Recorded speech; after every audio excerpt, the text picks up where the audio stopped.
স্বাধীনতা দিবস উপলক্ষে জিএএস দপ্তরের উদ্যোগে সচিবালয়ে 3টি বিভাগে বসে আঁকো প্রতিযোগিতার আয়োজন করা হয়। পুরস্কার প্রদান করা হবে 15ই আগস্টের দিন সকালে। উপস্থিত ছিলেন বিশেষ সচিব অনিন্দ্য ভট্টাচার্য, উপসচিব অসীম সাহা সহ অন্যান্যরা। সংবাদ মাধ্যমের মুখোমুখি হয়ে উপসচিব অসীম সাহা জানান, স্বাধীনতা দিবসকে এক নতুন মাত্রায় এনে দিয়েছেন দেশের প্রধানমন্ত্রী নরেন্দ্র মোদী। প্রধানমন্ত্রী এবছর আহ্বান করেন হর ঘর তিরঙ্গা। এই বার্তা নিয়ে আমাদের মধ্যে যে কচি কাঁচা শিশু আছে, স্বাধীনতার ভাবাপন্ন বীর সেনানীদের স্মরণ করা। এই উপলক্ষে বীর সেনানীদের ছবি নিয়ে রবিবার এক বসে আঁকো প্রতিযোগিতা অনুষ্ঠিত হয়। তিনি আরো বলেন, স্বাধীনতার ৭৭ বছরে আমরা পা দিয়েছি। স্বাধীনতার বার্তা আরো ভালোভাবে সবার মধ্যে ছড়িয়ে পড়ুক। সবাইকে প্রথমে নমস্কার। আপনারা জানেন যে সারা দেশব্যাপী স্বাধীনতা দিবস এটা নতুন মাত্রা আমাদের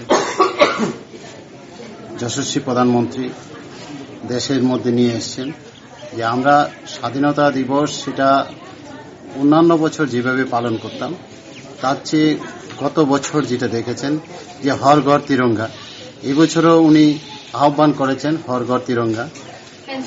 এই যে বার্তা নিয়ে আমরা আমাদের কচিকাঁচা যারা শিশু আছেন তাদের মধ্যে স্বাধীনতার যে ভাবাপন্ন, যেটা স্যার বলেছেন যে আমাদের থিম আছে স্বাধীনতা সংগ্রামী, তারপর দেশের জন্য বীর সেনানীদের ছবি আঁকা, আমাদের ছোট বাচ্চাদের যেমন খুশি আঁকা, সেই থিমগুলি সবটি আমাদের স্বাধীনতা পাওয়ার জন্য যারা আত্মদান করেছেন, বিভিন্ন সংগ্রাম করেছেন তাদেরকে স্মরণ করার জন্য আজকে এই অনুষ্ঠান আমরা এসএ ডিপার্টমেন্টে করছি।